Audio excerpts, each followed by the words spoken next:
Cuando una persona empieza a tener un infarto, pues entre que avisa a los sistemas de emergencia y llegan, pues ya lo que se objetiva ya es elevación del segmento ST. Es decir, que normalmente las ondas T picudas son en una fase muy precoz y es el primer cambio que hay en el infarto con elevación del ST, que es una isquemia en el sucendocardio. De acuerdo. Bien. Tenemos aquí esta imagen de ondas T negativas, profundas, simétricas, que ya sabemos así al verla que son ondas T isquémicas, y esto ya sería una isquemia subepicárdica anterior, que puede ser una isquemia crónica, y en principio esto es lo que nosotros conocemos como el síndrome de la amenaza de la DEA, porque muy probablemente ahí haya una arteria, la descendente anterior, que tenga una lesión muy severa y en un momento dado pues esto esté abocado a tener un infarto. Entonces esta es una isquemia subepicárdica o transmural, porque ya esta isquemia afecta a toda la pared del miocardio. Bien, hablando ahora de lesión, pues tenemos el descenso del ST, como en este caso en V4, V5, V6, pues es el que se aprecia en episodios anginosos en los pacientes, ¿no? En este caso, pues sería una lesión sucendocárdica lateral, alta, V5, V6, que hay donde se ve un descenso del segmento ST de V4 o V6. Esto también es lo que ocurre durante una prueba de esfuerzo. Por ejemplo, estamos haciendo una prueba de esfuerzo y, bueno, pues el paciente con o sin aparición de clínica puede aparecer un descenso del segmento ST en los estadios más avanzados del esfuerzo o cuando comienza a hacer el esfuerzo. Y cuando a ese paciente, o en este caso, este señor se parara, se pusiera nitroglicerina sublingual, pues este descenso se normalizaría o al menos disminuiría. Esto es lo que caracteriza los descensos del ST que son isquémicos, que son dinámicos. Es decir, que varía el electro con y sin dolor. En este caso, va a ser con más descenso, y cuando demos la nitro o se para el paciente y se le quite el dolor, pues este descenso se va a normalizar. Y esta es la lesión sucendocárdica. Y finalmente, bueno, pues tenemos aquí la lesión subepicárdica, que es, que como se puede observar, pues aquí sería en 2, 3 y AVF, que sería la elevación del segmento ST ya también en el seno de un infarto. Entonces, en este caso, el paciente llega tras 2 horas de dolor con un infarto que es ínfero-posterior. Y bueno, en este caso sabemos que es inferior y posterior porque la imagen en posterior no se aprecia como ascenso, sino como descenso de V2 a V3. De acuerdo. Bien, si ahora tenemos aquí este electro en el que tenemos las derivaciones precordiales, pues vemos que aquí el ascenso sobre todo está en V2 o V3. En este caso, esta es una lesión subepicárdica septal. Estamos teniendo un infarto en evolución en ese momento en la cara anteroseptal. De acuerdo. Bien. Las ondas Q. Las ondas Q son las ondas que siempre hemos dicho. Onda Q de necrosis, es una necrosis, ha habido un evento antiguo y lo que vamos a ver en el electro, lo que nos queda reflejado es una onda Q. En este caso, pues la onda Q aparece aquí en V2, V3 y esta V4, podemos decir, o es una señal de que este señor ha tenido un infarto anteroseptal o anterior, por lo menos está la aprecia, pues antiguo, ¿no? Decir, como ya sabéis, que las ondas Q, no todas las ondas Q que vemos son patológicas, ¿no?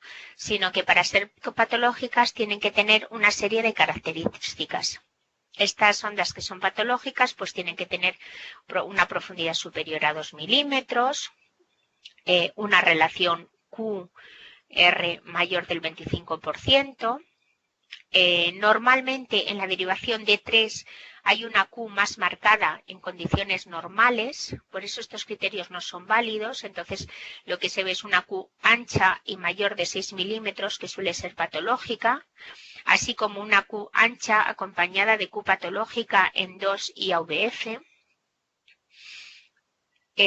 Sabemos también que en V1 y V2 no tiene que haber Q, sino que, como estudiamos en la primera clase, la morfología del complejo QRS es R pequeña S, y cuando no hay esa R inicial es que ha habido un infarto. ¿De acuerdo? Y bueno, finalmente también decir que acordaros de esa mini Q que puede haber en V5 o V6, que es debido a la despolarización del tabique y que son unas ondas Q que no son patológicas, como hablamos también en la primera clase. Bien, todo el mundo sabe que dependiendo de las derivaciones donde se encuentre esa Q, pues podemos observar, podemos ver cuál es la región afectada y podemos saber dónde está, qué arteria es la que tiene la lesión. Entonces, bueno, pues si estas, por ejemplo, estas Qs, o bien también la elevación del segmento ST es en forma aguda, o lo ha pasado antiguamente, V1, V2, V3, la región afectada es la anteroseptal, la lesión está en la descendente anterior. Si es en V3, V4, pues hablamos de una región anterior, donde la lesión está en la descendente anterior. Si es V5, V6, hablamos de la zona lateral baja, donde la lesión es en la circunfleja o en la coronaria. Hablaremos un poco para localizar uno a otro. Si las derivaciones es de 1 y AVL, hablamos de la zona lateral alta, se afecta la diagonal o la circunfleja. Y si las derivaciones son 2, 3 y AVF, pues clásicamente es el infarto inferior, que puede bien estar afectada la coronaria derecha o la circunfleja. Bien, entonces, pues un poco profundizando un poco más en este tema, que ya está descrito desde hace mucho tiempo, ¿no? Según las derivaciones, ver la localización del infarto y cuál es la arteria afectada, pues yo he sacado del libro de Ballester Luna del 2007, lo que he hecho ha sido pues un algoritmo así más visual para poder localizar la arteria del infarto. Entonces comenzamos suponiendo que nos llega un infarto a urgencias, donde hay un ascenso del segmento ST en pared inferior y derivaciones laterales, que sería la zona inferolateral. Entonces, lo que vamos a ver es una elevación del ST en 2, 3 y AVF. ¿De acuerdo? Bien.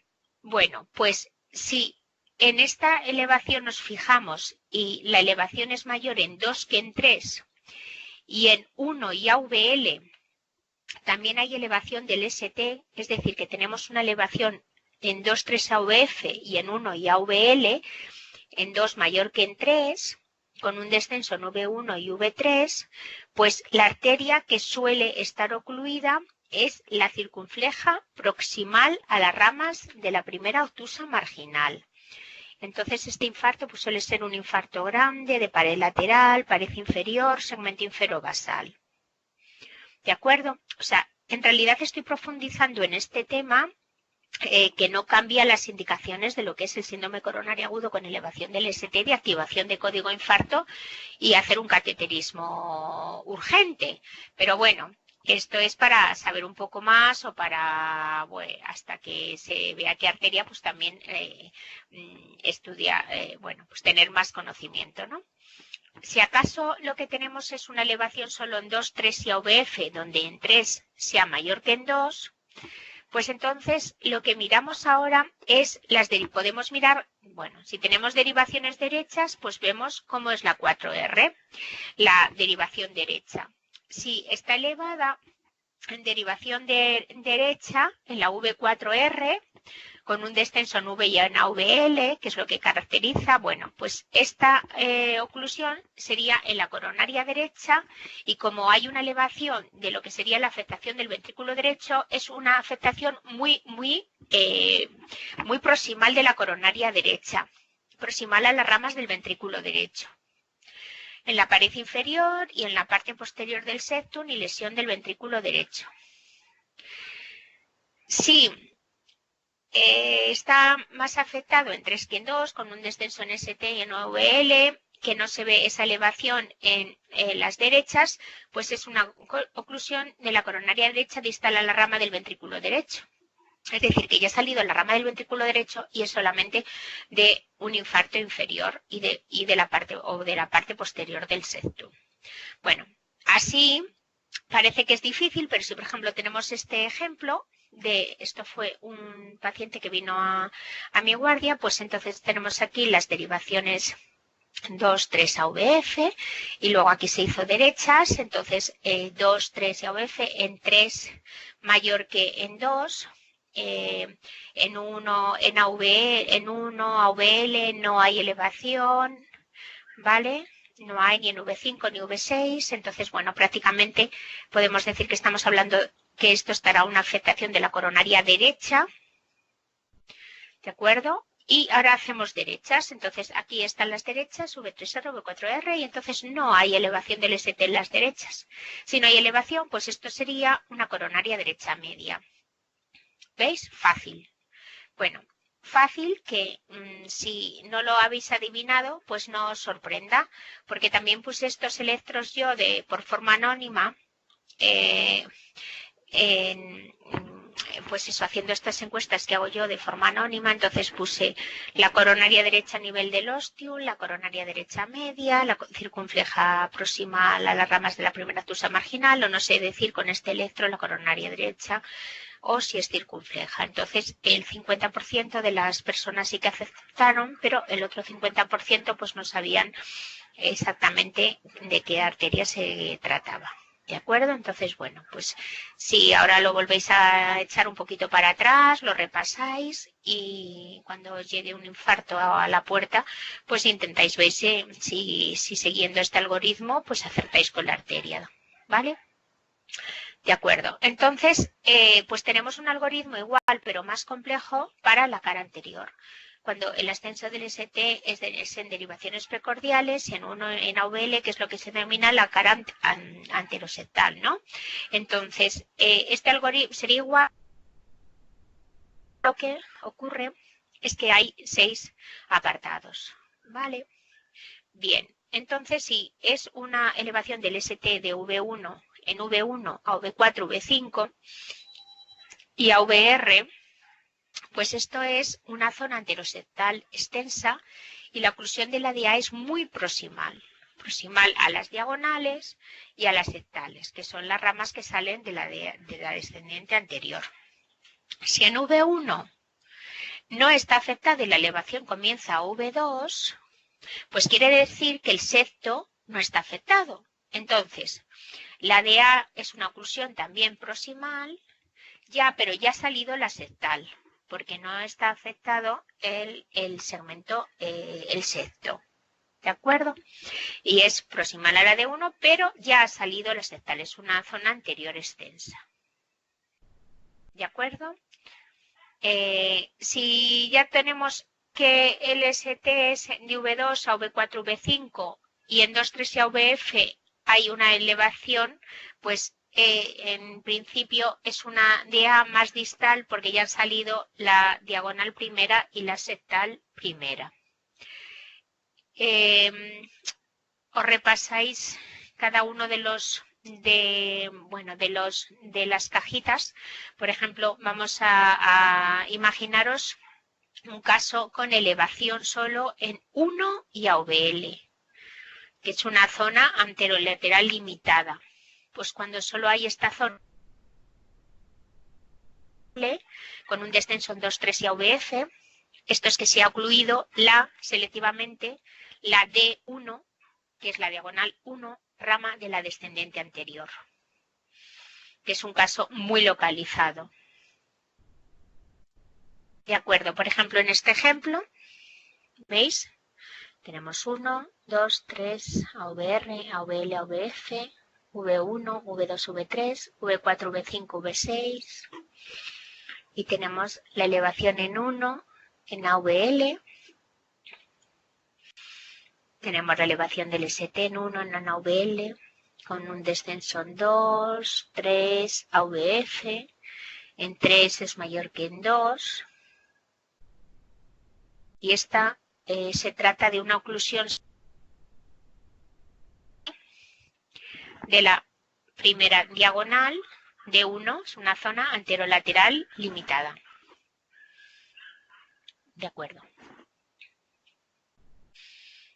Bueno, ¿qué pasa cuando hay una oclusión del tronco coronario izquierdo, que digamos que es lo más importante, porque de ahí, del tronco, salen la DA y la circunfleja? Bueno, pues a veces no se manifiesta con elevación del segmento ST, sino que se manifiesta con un descenso del ST más prominente en derivaciones 1 a 2 y de V4 a V6. Una depresión del ST en 2 mayor que en 3. La elevación del ST en AVR es mayor o igual de 1 milímetro y la elevación del ST en AVR es mayor en V1. Es decir, que tradicionalmente la oclusión del tronco coronario izquierdo se observa por una elevación del ST en AVR. ¿Vale? Y por una depresión extensa en todas las derivaciones. Y este sería este caso. Este caso, donde vemos que hay prácticamente una depresión del segmento ST de todas las derivaciones, excepto en AVR que está elevado, es una oclusión del tronco coronario izquierdo. En este electro también lo que hay es un bloqueo de la subdivisión anterior de rama izquierda. Por eso aquí en AVR hay esta R positiva que sería por un eje a la izquierda. Entonces, como hay también este trastorno de conducción, pues el electro todavía es más aberrado y es un recto que ya impacta de ser una patología importante, ¿no? De haber mucha isquemia. Pero, por ejemplo, en este otro, que no hay trastorno de conducción, también era una oclusión del tronco coronario izquierdo, ¿vale? Entonces también aquí hay un descenso del segmento ST en V4, V5, V6, ¿veis? Prácticamente, y en AVR hay una elevación del segmento AVR. Esto es para recordar que nunca se nos debe olvidar tampoco ver esta derivación AVR, porque con este descenso y un paciente que seguramente está en una situación con un intenso dolor y en una situación de gran cortejo vegetativo, pues hay que activar también el código infarto.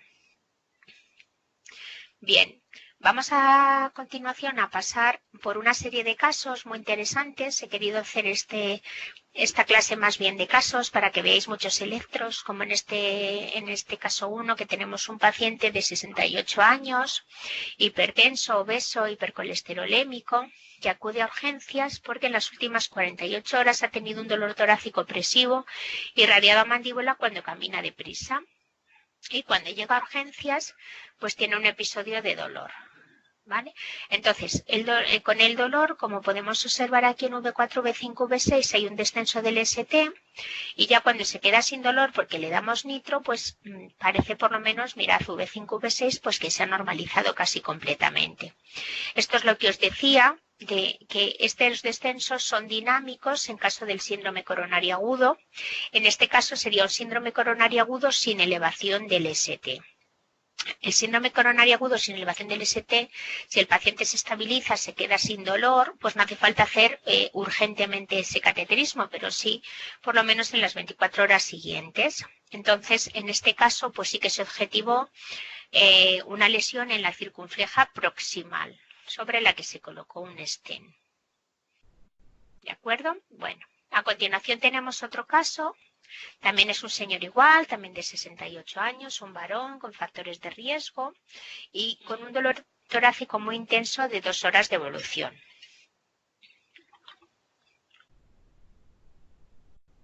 Como se puede observar, se ve que aquí hay una elevación en todas las precordiales, V2, V3, V4, V5, V6, en 1, en AVL, con un descenso especular, ¿de acuerdo? No hay afectación en V1. Esto corresponde a una fase aguda, anterior, como hemos dicho, lateral, bajo, alto, elevación en V2, V6, 1 AVL. Sin embargo, no hay cambios en V1, porque ya ha salido la rama primera septal. Y luego en la cara inferior vemos la que se denomina la imagen en espejo. De acuerdo. A continuación tenemos este otro caso, que es un varón de 50 años. Este es un caso que me pasó a mí, estando de guardia, en el que estaba en su trabajo y comenzó a tener un dolor centrotorácico pues, sugerente de origen isquémico. Entonces, avisaron al SUMA y este fue el primer electro que se observó. Entonces, en este caso, lo que aquí estamos observando, y ellos me avisaron a mí como cardiólogo de guardia porque dijeron que este señor tenía un descenso del segmento ST, pero tenía mucho aspecto de gravedad y que avisaran los de hemodinámica porque habría que meterlo a hacer un cateterismo. Es verdad que aquí lo que vemos son unas ondas T muy picudas y lo que parece un descenso. Y este fue el electro del SUMA y rápidamente este paciente fue trasladado a urgencias donde se hizo un electro y como podéis ver aquí, pues ya se observaba un ascenso en V1 y V2. ¿Vale? Con esas T's que eran un poco menos picudas que aquí, pero siguen siendo picudas. Entonces, esto es lo que os decía antes. Hemos cogido el infarto en la primera fase, en la fase de isquemia, donde los primeros cambios solo son ondas T picudas. Mientras que aquí, que ya ha pasado un poquito más de tiempo, ya tenemos una fase de lesión subendocárdica donde bueno, pues hay una elevación del segmento ST en V1, V2, ¿de acuerdo? Entonces, bueno, pues tenemos pues este electro que es muy bonito porque se observa estas primeras fases. Bien, entonces se realizó un cateterismo y, bueno, se observaron en la DEA pues 2 lesiones. Se implantó un stent farmacoactivo en la DEA próxima y luego se le hizo solamente una CTP con balón sobre el segmento medio. Bien, este paciente a las 48 horas después del infarto y aunque sí que es verdad que todo fue muy rápido, bueno, pues había desarrollado aquí una onda Q que como se ve es en V1 y V2, donde hemos dicho que no tiene por qué haber ondas Q, sino que tendría que aparecer una primera onda R. En V3 también hay una onda Q. ¿Veis? Un infarto pues anterior, ¿no? En principio, que esto sería las 48 horas después del cateterismo. Aquí tenemos otro caso. En este caso aquí están las derivaciones frontales 1, 2, 3, AVL, AVR, AVL, AVF. Lo que se observa es una elevación del segmento ST en cara inferior, ¿de acuerdo? Y también se observa en cara lateral, ¿no? Como se puede ver. Y luego lo que vemos aquí es un gran descenso en V1 o V2, signo de que estamos teniendo también ante un infarto no se elevación, sino todo lo contrario, un descenso. ¿Vale? Entonces, este sería un infarto, lo que hemos dicho, elevación del segmento ST en 2-3 AVF, en 3 mayor de en 2, muy probablemente por arteria coronaria derecha. Y también se ve la extensión del infarto a la cara posterior, porque está este descenso en, en la imagen en espejo, y luego también en la zona lateral baja, que es V5-V6, que está elevada. Es un infarto de gran extensión. Bien. En estos dos casos que hay a continuación, pues os lo quería enseñar como antes que os he hablado de esos, el caso, bueno, curioso, que cuando estamos ante un infarto inferior, como es este el caso, 2, 3 AVF o 2, 3 AVF, bueno, pues puede ser afectación de la coronaria derecha o afectación de la circunfleja. Entonces, en este caso, que vemos que en 3 es mayor que en 2, pues orientaría más a la afectación de la coronaria derecha, mientras que en este caso, donde en 2 es mayor que en 3, pues orientaría más hasta la afectación de la circunfleja. Y muy probablemente, bueno, nos faltan las precordiales para ver cómo está en V5, V6, ¿de acuerdo? Pero esto es un poco, bueno, pues matices y curiosidades que pueden existir. Bien, en este otro caso tenemos a un señor de 82 años que tuvo un dolor muy fuerte, muy intenso hace 16 horas, cedió algo, pero como vive... Entonces, cuando al día siguiente su hijo fue a verle, se seguía quejando de ese dolor, tenía mucho malestar general y entonces, pues, se lo llevaron a la urgencia.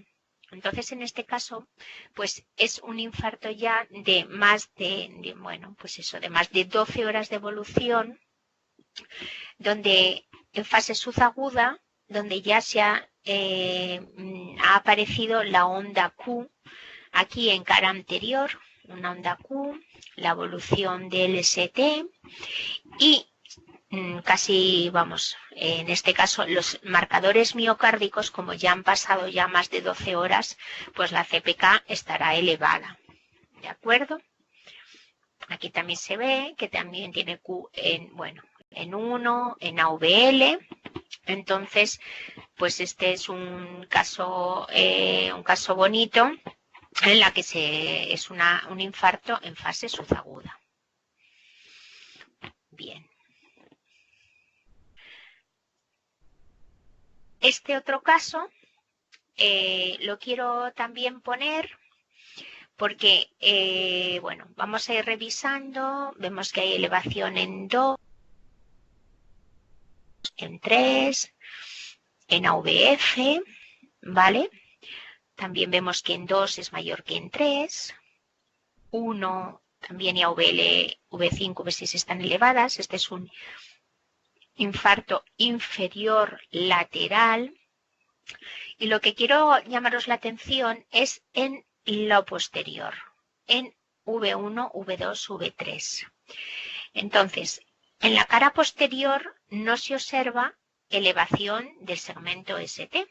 En la cara posterior se observa un descenso del segmento ST que equivale a una elevación del segmento ST. Entonces, la apariencia, si nosotros tenemos esta tira V2, que es como lo tengo aquí, y entonces la cogiéramos con las manos y le diéramos la vuelta, pues observaríamos que le hemos dado la vuelta, pues que sí que hay una elevación del segmento ST característica.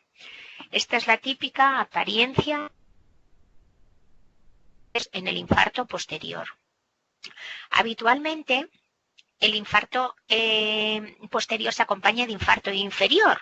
Entonces, como ya tenemos la elevación en cara inferior, pues normalmente pues decimos, este es un infarto ínfero-posterior y ya hemos activado el código infarto.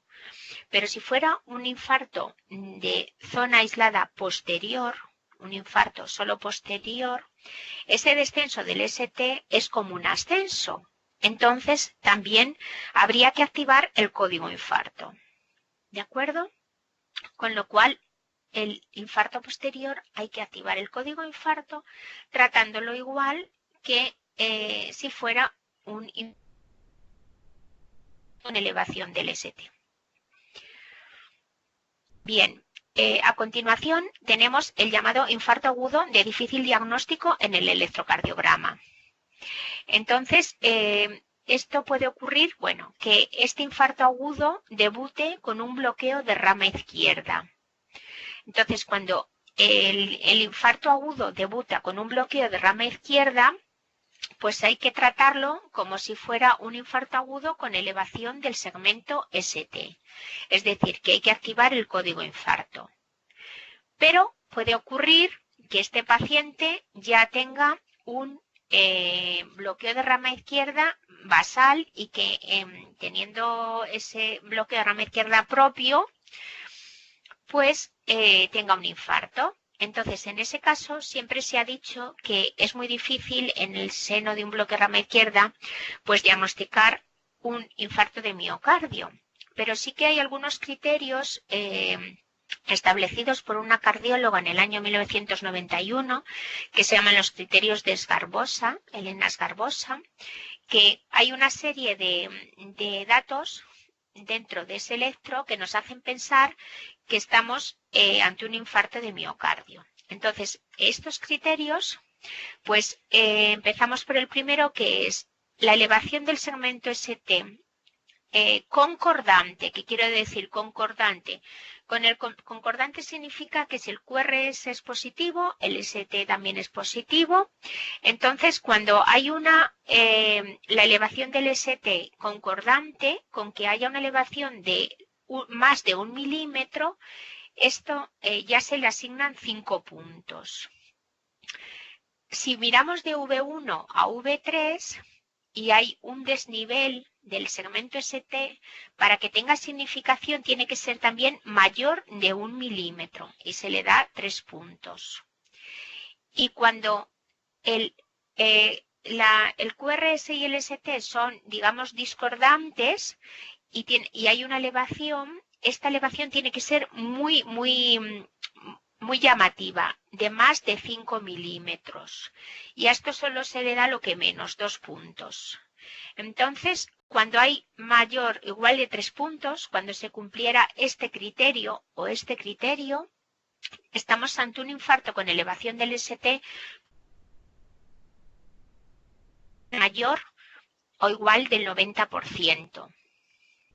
Sin embargo, 2 puntos sugerirían también un infarto, ¿vale? Pero no con tanta especificidad.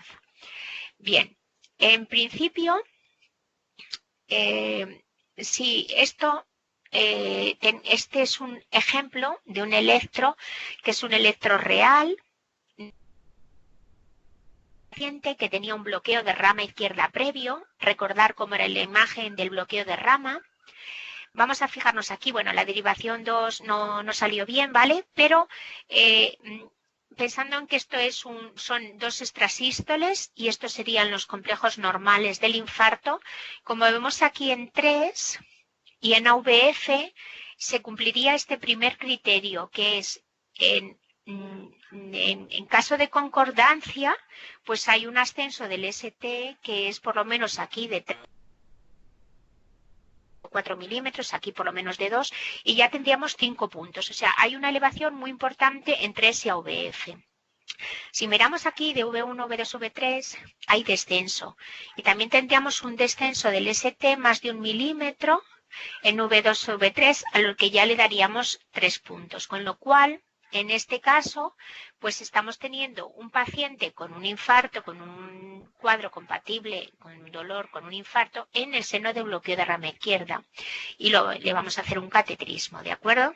Bien, de todas formas, como el bloqueo de rama izquierda ya de por sí, el QRS es muy aberrado, yo siempre acabo diciendo, dando la lección de que es mejor quedarse, o sea, que sobre que no que falte. Es decir, que ante la duda, con un bloqueo de rama izquierda, que no sabemos bien porque el paciente está muy es muy ancho, parece que está ascendido el segmento ST, bueno, pues no pasa nada por indicar y llamar al hemodinamista si creemos que ese cuadro es de dolor torácico y compatible con un infarto, ¿de acuerdo? Porque sabemos además que en casos de bloqueo rama izquierda es cuando hay más número de cateterismos en blanco.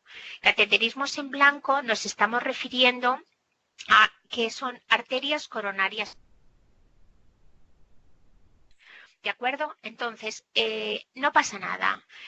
No pasa nada si yo creo que ese paciente con ese bloqueo de rama izquierda está teniendo un infarto. ¿Vale? Porque ante la duda, pues es mejor que no se nos pase que ese señor desarrolle el infarto en toda su extensión. En este caso, bueno, pues es muy bonito el electro porque aquí se aprecian los que hemos llamado los criterios de Esgarbosa, entonces los estoy poniendo para tal. Otro caso que, por ejemplo, ha salido a cuenta este fin de semana, que he estado en un curso para residentes, pues es cuando hay un marcapasos, en el que también cuando hay un marcapasos, pues el complejo QRS pues también está alterado. Entonces ahí es muy difícil en un paciente con un marcapasos, pues demostrar que está teniendo un infarto desde el punto de vista electrocardiográfico. Y también nos basamos en el cuadro del paciente, el cuadro clínico, si tiene dolor, si tiene cortejo vegetativo, porque a veces como la estimulación del marcapasos es similar a un bloqueo de rama izquierda, pues no podemos llegar a saberlo. Aunque también se cumplirían los criterios de Esgarbosa, también son válidos para casos de marcapasos. Bien, en este caso, mirad, este caso es muy bonito porque este caso lo he puesto porque todavía vemos que aquí hay una elevación del ST, aquí se han desarrollado unas ondas Q, parece que es un infarto en fase subaguda, es un infarto anterior, ¿vale? Y lo que os quiero llamar la atención con esto es que aquí hay una R segunda, porque lo que ha perdido es la R primera para desarrollar esta Q. Entonces, lo que os quiero decir es que en este caso es un infarto en fase subaguda en un paciente con bloqueo de rama derecha. Y ha perdido esa primera R y por eso aparece esta segunda R. ¿Vale? Este es un electro bonito y por eso os lo he querido señalar, ¿no? De acuerdo. Bien. Bueno, tenemos otro caso más. En este caso, pues mirad, esto es un paciente, estas tiras así son electros efectuados por el SUMA. Entonces, en este caso, pues lo que observamos aquí es un electro de 12 derivaciones, aquí es una tira, pues es una de las complicaciones del infarto inferior. Se ve una elevación del ST en 2, 3, AVF y este paciente está bloqueado. Es un bloqueo completo en el seno de un infarto inferior. Aquí una P, aquí otra P, es decir, las P's van por su cuenta, los QRS van por lo suyo y con una elevación del segmento ST. En este caso, que es muy frecuente, la verdad, los que llevamos código infarto, pues cuando vemos que en casos de infarto inferior es muy frecuente los bloqueos, a veces, bueno, es transitorio, a veces se ve que es lo que se recomienda es poner un marcapasos transitorio en la sala de hemodinámica, marcapasos con un cable de marcapasos transitorio y una vez puesto ya el cable de marcapasos, como fue este caso, ya pasar a realizar la coronariografía, que en este caso era pues una coronaria derecha proximal donde estaba la obstrucción. Entonces se puso el marcapasos transitorio, ¿de acuerdo? Y entonces aquí hay pues unos latidos en esta tira, estimulados por marcapasos, una P que sale suelta, un latido propio del paciente. Normalmente, cuando pasan 4 o 5 días, cuando el paciente pasa a la unidad coronaria o a la UCI, dependiendo de cada hospital, se le está dejando ese marcapasos transitorio y cuando se ha abierto la arteria, en 3 o 4 días, que las ondas que han estado, las células que han estado isquémicas, pues digamos, aturdidas en esa isquemia, ese miocardio aturdido, pues vuelve otra vez a recuperar su riego, pues normalmente la conducción se vuelve a recuperar.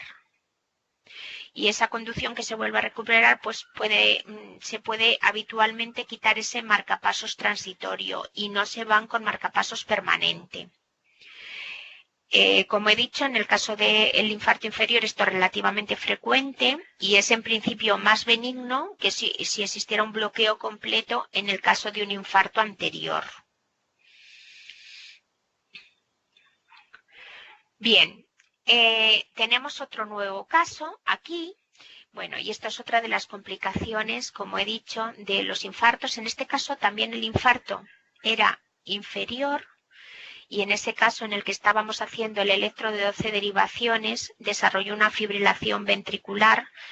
Pues esto es la parada cardíaca en un infarto, que si te coge en la calle pues debuta como muerte súbita y a veces no sale.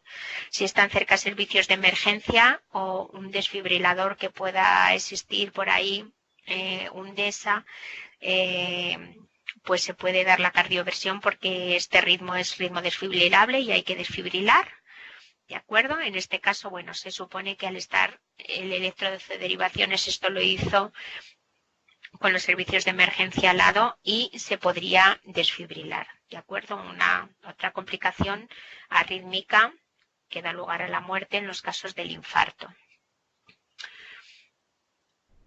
Bien, no quiero acabar, voy a poner otra diapositiva también con un patrón de isquemia coronaria que últimamente se ha visto mucho en las redes porque, bueno, ha habido algún caso. Entonces los criterios, los patrones, los síndromes deben acompañarse de un apellido para pasar a la historia. Tengo ahí puesto y este es el patrón de Winter, que es un equivalente de un infarto anterior, pero sin que se presente una elevación de segmento ST. Entonces, las claves en el diagnóstico incluyen una depresión del ST y ondas T picudas hiperagudas en derivaciones precordiales. Ojo, porque este patrón se ve aproximadamente en el 2% de las oclusiones de la arteria descendente anterior y muchas veces es infradiagnosticado por los clínicos porque no estamos atentos a que estamos presentes a lo que sería un infarto, que no es con elevación del ST, pero que para efectos es lo mismo. Entonces, si no lo tratamos y no activamos el código infarto, pues se puede desarrollar el infarto en toda su extensión, con efectos negativos para la mortalidad y morbilidad, y fue escrito por primera vez por Winter, y por eso de ahí el nombre. Entonces, bueno, pues tenemos aquí pues lo que estamos diciendo. Clara es un paciente que está muy malo, con un dolor torácico intenso, con cortejo vegetativo, sudoración, náuseas, vómitos. Sin embargo, no hay una clara elevación del ST, sino que lo que predomina es un descenso del segmento ST. A esta hora y a las 2 horas seguimos igual con unas ondas T hiperagudas. Y esto es una lesión en descendente anterior y ante este patrón también hay que activar el código infarto. Patrón de Winter, pues que se ve, pues estos electros se pueden buscar en la bibliografía, porque a veces pues a ti no te han pasado, ¿no? Bueno, entonces ya estas son las dos últimas diapositivas. Entonces, este electro también está sacado de la bibliografía, ¿vale? Porque en este caso, este era un señor con un paro cardíaco y cuando se hizo este electro, pues mirad, lo que parecía era que esto eran complejos ventriculares, como si esto fuera una taquicardia ventricular lenta, y estos parecen que son taquicardia ventricular. Entonces, muchas veces esto en el seno paro cardíaco, pues piensan en alteraciones electrolípticas, ¿de acuerdo? Pero este patrón con esto ya acabamos esta clase, es un patrón de aletas de tiburón. Lo que estamos aquí viendo es que el complejo, o sea, que el segmento ST es una elevación masiva del complejo ST que se une al complejo QRS, es decir, que esta elevación parte prácticamente del complejo QRS. Esta rayita que estamos aquí viendo, pues esta raya que estamos aquí viendo separa lo que es el complejo QRS del segmento ST. Y bueno, en realidad esto es un ritmo de la unión, pero con una elevación del ST masiva en 2, 3 AVF, ¿vale? Y con una depresión recíproca en 1 y en AVL, y V5, V6. Entonces, lo que estamos aquí es infarto masivo inferoposterior, y en este caso, que está reportado en la literatura, pues en urgencias se estuvo dando vueltas a alteraciones electrolíticas tipo hiperpotasemia, bajando el potasio, aunque no era tal, y lo que habría que haber hecho era haber activado el código infarto y haberlo llevado a hemodinámica, que luego se hizo y tenía una lesión en la coronaria derecha muy proximal. Y como es un electro muy bonito, que es pues este patrón en aletas de tiburón, pues con este electro, pues nada, ya acabamos esta cuarta y última videoconferencia. Si tenéis dudas, pues me las hacéis llegar también pues por los mensajes.